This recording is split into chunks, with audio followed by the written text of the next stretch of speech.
Assalamualaikum warahmatullahi wabarakatuh. Selamat siang, salam sejahtera untuk kita semua. Perkenalkan, saya Rahmat Suharno SHMH. Saya salah satu staf pengajar di Fakultas Hukum Universitas Langgar Buana. Bidang kompetensi saya adalah hukum perdata atau sekarang sering disebut sebagai hukum bisnis. Saat ini selain sebagai dosen, saya juga mendapat tugas tambahan sebagai sekretaris program studi ilmu hukum.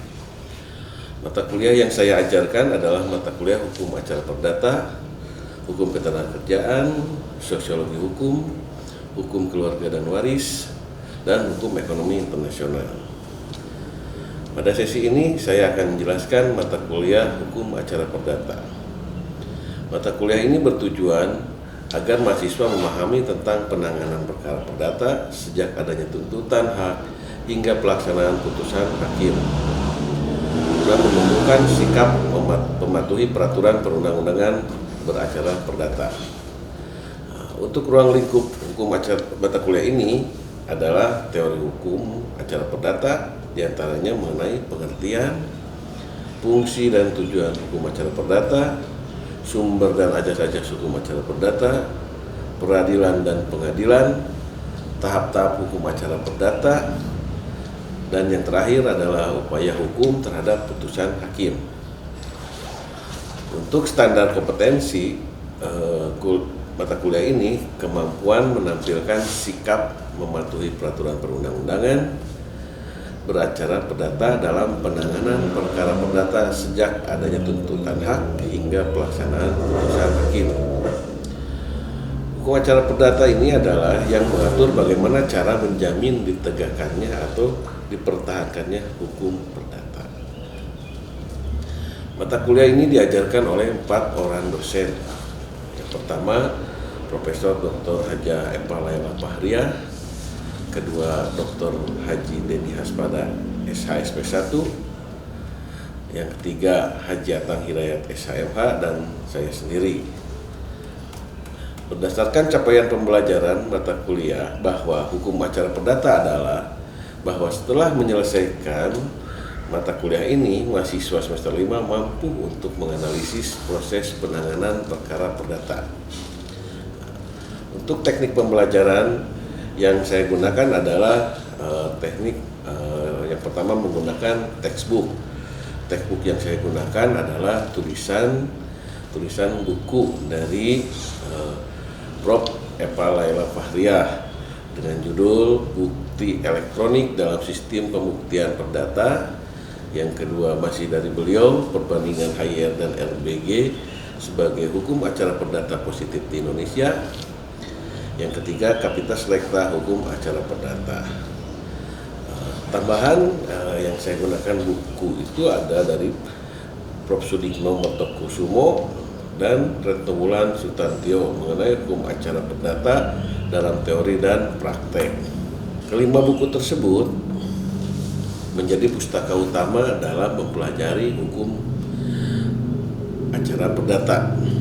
Selain itu, saya juga menggunakan metode yang inovatif, artinya inovative learning, di mana itu adanya problem based learning, collaborative learning, dan small group discussion.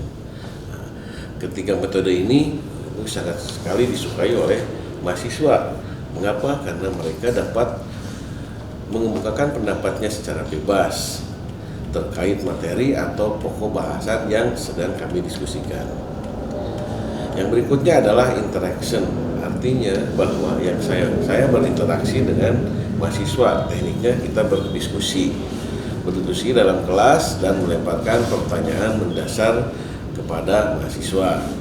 Nah, setelah melemparkan pertanyaan kepada mahasiswa, saya tidak langsung menjawab, tetapi jawabannya saya kembalikan kepada mahasiswa untuk menjawabnya. Nah, jadi jika ada jawaban yang benar dari mahasiswa, saya akan berikan poin sebagai keaktifan di kelas. Namun jika tidak ada jawaban yang sesuai, maka akan saya jawab dengan proporsi atau jawabannya sesuai dengan pertanyaan tadi. Selain itu, saya juga berinteraksi dengan mahasiswa dengan membuat grup WA dan Google Classroom. Di sini fungsinya untuk menampung pertanyaan-pertanyaan dari mahasiswa terkait mata kuliah yang ini. Biasanya ada mahasiswa yang istilahnya malu untuk bertanya dan mereka akhirnya melemparkan pertanyaannya di WA group atau di GCR. Nah, nanti ketika kita ada kelas lagi, kita akan membahas pertanyaan-pertanyaan itu dengan menjawabnya di kelas, sehingga capaian pembelajaran mata kuliah ini akan tercapai. Metode terakhir adalah asesmen, di mana saya memberikan nilai kepada mahasiswa ya. Dari nilai itu nanti saya akan gabungkan dengan penugasan yang terstruktur di rumah dan kehadiran di kelas, karena mahasiswa yang hadir di kelas itu ada yang tidak full mereka hadir di kelas. Akhirnya pertanyaan-pertanyaan atau jawaban-jawaban mengenai keaktifan mereka akan saya tambahkan di dalam penilaian nanti, selain dari nilai UTS dan nilai UAS. Untuk mata kuliah ini terdiri dari 16 pertemuan. 16 pertemuan plus dari UTS dan UAS. Nah, ini sudah saya sampaikan kepada mahasiswa di awal pertemuan, sehingga para mahasiswa sudah tahu mengenai kontrak perkuliahan yang harus dipenuhi, dan mahasiswa pun sudah tahu dari awal bagaimana untuk mendapatkan nilai yang baik agar tidak mengulangi mata kuliah ini di tahun nanti atau tahun-tahun selanjutnya ya. Baik, itulah tadi gambaran mata kuliah Hukum Acara Perdata, salah satu mata kuliah yang saya ajarkan di Fakultas Hukum Universitas Langgang Buana. Berikutnya silakan ikuti perkuliahan saya di dalam kelas pada mata kuliah Hukum Acara Perdata. Terima kasih. Wassalamualaikum warahmatullahi wabarakatuh. Oke, assalamualaikum warahmatullahi wabarakatuh. Waalaikumsalam warahmatullahi wabarakatuh. Untuk materi hari ini, apakah sudah dibaca oleh rekan-rekan? Sudah. Oke, kalau sudah, saya coba untuk pertanyakan materi untuk hari ini sebagai awalan kita perkuliahan ya. Saudara Parel ya. Nah, Saudara Parel, apa yang Anda ketahui tentang gugatan dan permohonan? Yang saya ketahui tentang gugatan itu adalah gugatan itu laporan terhadap seseorang kepada pengadilan. Dan pelaporannya. Ya. Laporan itu adalah hasil dari gugatan tersebut. Oke. Parel, terus Kelora ya. Gimana Kelora? Gugatan dan permohonan. Kalau menurut saya gugatan tuh dari si pihak yang korban dan menggugat kepada pihak tersangka untuk membela keadilannya. Menurut saya seperti itu. Oke. Nah, sekarang saya coba luruskan. Jadi perkara di dalam pengadilan tuh kita mengenal adanya dua perkara di dalam pengadilan perdata. Yang pertama itu gugatan atau kita sering sebut perkara kontensius ya. Yang kedua itu perkara polinter atau yang lebih kita kenal istilahnya permohonan ya.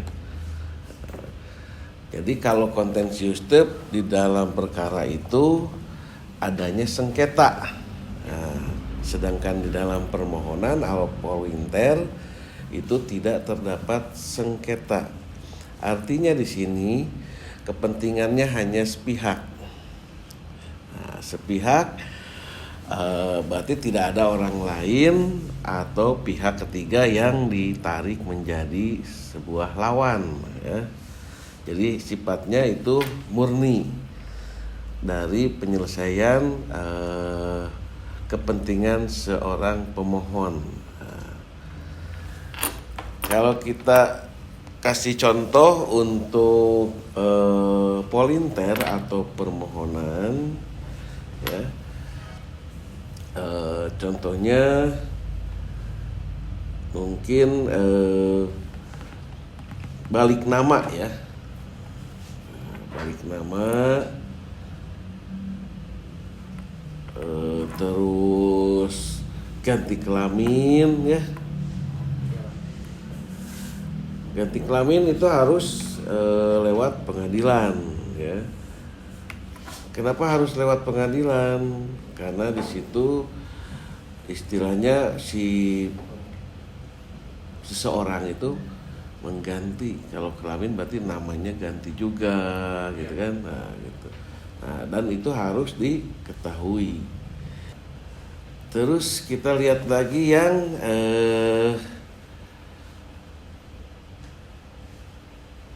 polinter tadi hakim tuh bedanya polinter dengan apa? Dengan kontensius, polinter hakim dapat melebihi apa yang dimohonkan karena tugas hakim bercorak administrasi di sini. Contohnya gini, ketika Anda ganti nama, nah, itu keputusan yang hakim sampaikan dan disuratkan di dalam keputusan hakim itu semua pihak harus menerima. Contoh Anda ganti nama nih, ketika Anda ganti nama, Anda berarti mengurus peradministrasian. Anda ke SMP Anda, ke SMA Anda, ini ganti saya namanya dari Farel menjadi Muhammad, nah, ini kan, nah, ganti itu semua. Dikasihlah surat keterangan dari dinas pendidikan, dari sekolah bahwa nama Farel diganti dengan ini, kan? Nah, seperti itu. Begitu juga ganti kelamin. Ketika kita lihat ada sekitar beberapa bulan yang lalu ya, yang anggota TNI ganti kelamin, nah, ya itu kan langsung diganti jadi laki-laki kan, namanya diganti. Otomatis kan di kesatuan pun yang tadinya polwan gitu kan, jadi TNI AD biasa ya, maksud itu laki-laki lah, bukan polwan. Jadi akhirnya polisi wanian ya. Nah, seperti itu. Kayak gitu. Nah, itu pergantian dari permohonan. Nah, kalau tadi kontensius itu ada lawan. Nah, kalau ada lawan berarti ada yang namanya penggugat dan tergugat. Nah, di situ bedanya antara perkara yang kontensius dengan yang polinter. Mengenai kebebasan hakim. Kebebasan hakim di dalam perkara kontensius ini hakim hanya memperhatikan dan menerapkan apa yang telah ditentukan oleh undang-undang. Artinya apa? Di situ ketika hakim berperkara di dalam perdata, hakim akan diam, pasif hakimnya di situ.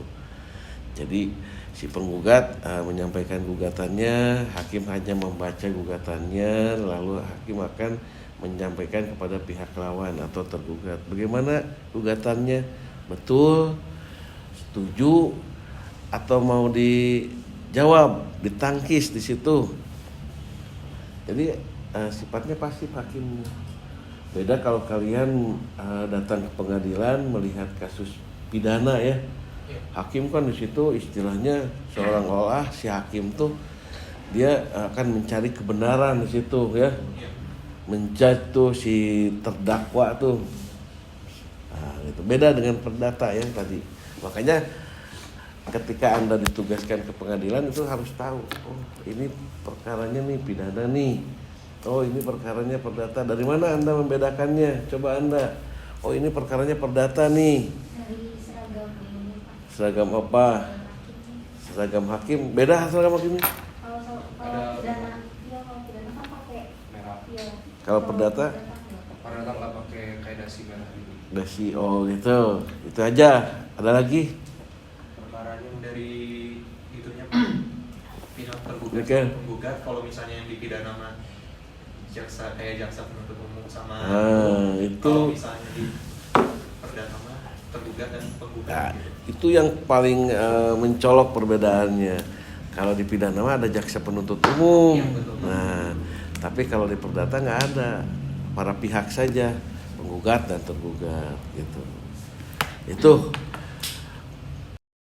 gimana Michael? Boleh izin tanya Pak? Iya, gimana? Terkait dengan apa tadi tentang yang volunteria itu. Tadi Bapak sempat menyinggung bahwa kalau untuk mengganti jenis kelamin itu bisa melakukan apa yang tadi yang dari kontensi volunteria itu. Tapi kalau misalnya itu kan secara administratif Pak. Betul. Kalau misalnya secara hukumnya itu emang bisa Pak diganti kelaminnya dari yang perempuan ke laki-laki gitu Pak. Sebetulnya kan itu dari gen ya kita Iya. lihatnya. Tapi kalau sekarang kita melihat contoh lah, kalau di zaman saya mungkin di zaman sekarang masih ada nggak? Kita lihat ke Taman Maluku tuh. Tahu Taman Maluku? Tahu Pak. Yang dekat Saparua. Iya. Nah, itu kan istilahnya apa? Bencong ya. Nah, kita sering melihat ke sana kalau malam-malam ya. Nah, tapi kan kalau dia niat mau gennya sudah ke perempuan nih gitu. Sudah tidak ada gen laki-laki gitu ya. Terus mau diganti gitu. Bisa-bisa saja, sah-sah saja gitu. Cuman kan kalau tetap kita mengingat agama gitu kan, itu kan kodrat ya. Iya. Sedangkan yang diberikan oleh yang kuasa itu tidak seperti itu. Kita lahir laki-laki ya laki-laki, perempuan ya perempuan gitu kan. Tapi kan kadang-kadang mungkin karena lingkungan juga bisa seperti itu. Lingkungan yang pengaruhi sangat besar tuh. Kayak yang kita lihat di Taman Maluku gitu ya. Iya. Itu kebanyakan tuh kan karena lingkungannya di mana? Mereka tinggal di daerah, kalau kita melihat Baranang Siang nih, itu daerah Jogja, Jalan Sunda, itu ngumpul. Anda pun tidak menutup kemungkinan Anda istilahnya anggap yang laki-laki ya, satu kos dengan ada istilahnya temannya yang agak yey gitu ya. Itu akan terpengaruh ke Anda juga. Nah, cuman kan untuk ganti kelamin tuh biayanya ya luar biasa kan. Nah, mungkin karena kemarin juga yang TNI itu karena dia atlet juga, gitu kan. Kan perempuan tapi atlet poli, tapi tenaganya dahsyat sekali gitu kan. Itu laki-laki apa perempuan gitu kan, seperti itu. Nah, jadi kalau boleh tidaknya ya boleh-boleh saja gitu. Dan istilahnya negara tidak melarang. Justru yang melarang tuh di sini. Ketika sekarang tuh yang namanya apa LGBT menikah nih, yang laki-laki dengan laki-laki, perempuan dengan perempuan, itu yang tidak boleh. Kalau sudah ganti kelamin berarti sudah jadi yang laki-laki jadi perempuan, kan sudah seperti itu. Bagaimana, ada yang mau ditanyakan terkait materi hari ini? Cukup. Cukupkan saja.